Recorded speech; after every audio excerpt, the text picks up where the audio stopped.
So maybe it's the boss's fault.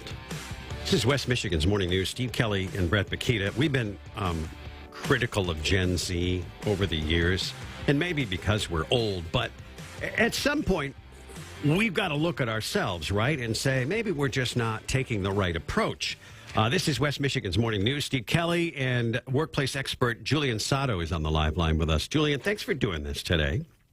Hey, thanks for having me. I appreciate it. Talk to us a little bit about motivating the youngest in the workforce. There's no way around it, right? We have to replace older workers with younger workers, and though we have a hard time figuring out just what language they're speaking, it all comes down to leadership sometimes, right? Oh, absolutely. More now than ever.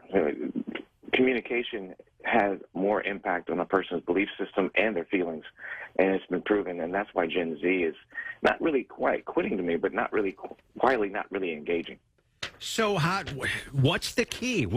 How do we figure out just what to do to motivate them? Me, for instance, being a baby boomer, I've tried anger with them, and it doesn't seem to resonate.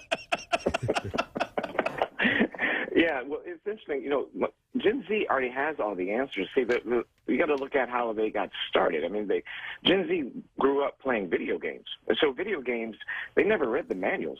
They just pulled it out the box and started, playing with their thumbs and their, moving it around. I mean, Pong was the first video, but that wasn't really something that's discover and figure out. They're into discovering it, and through discovery, they adapt to it, and they enjoy it or don't enjoy it, and their attention span is short. So if you have a Gen Z and you're trying to tell them what to do, you've already lost them because they don't want you to tell them how to do it. They want to discover how to do it for themselves. Julian, it's funny. I'm a sports guy, so I always relate things to sports, but I think it teaches us so many lessons. So you watch the Madness of March right now with the NCAA tournament, and you can see as a game slowly develops, the team that is together and the team that might not be together, especially when adversity hits. And I think of that from a business concept in the fact of as mentor, let's say like Steve and I have been in this business for a while, quasi-leaders for our leadership group because we're out there and we're interacting with other younger employees. We need to be having fun. We need to enjoy the job because otherwise what they're hearing as the Gen Z worker is all the terrible things about the company, right? So, I mean, you got to take care of that from a leadership standpoint with your top people first, your senior captains, if you will, of the team, so that it filters down. Well, you do, but here's what I say this all the time to leaders. We've missed the mark when you look at what we've learned about motivation. You can't say it and not be it.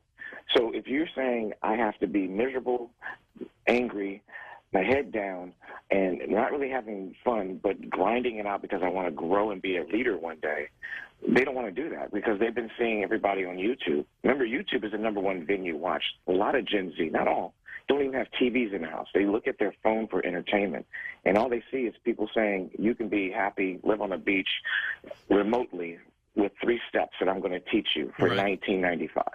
So you come into the office and you're grinding it out, and you're stressed, your cholesterol's high, you're angry, you're negative, and you're stressing about the numbers. They don't want that.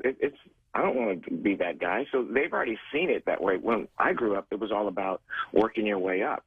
But today it's about being it in the mind, and then you can achieve it. And that metaphysics they've learned since birth because it's been on YouTube. It's, spirituality and science has cross-pollinated themselves. And so they walk in and they think about the vibe they're picking up, not necessarily the mission of the job and the culture. So that's why it's not really engaging because it's not an environment they want to be in. It doesn't match the video game. Fascinating. Julian Sado, workplace expert. Come back again sometime. Thanks for your time today. Appreciate it.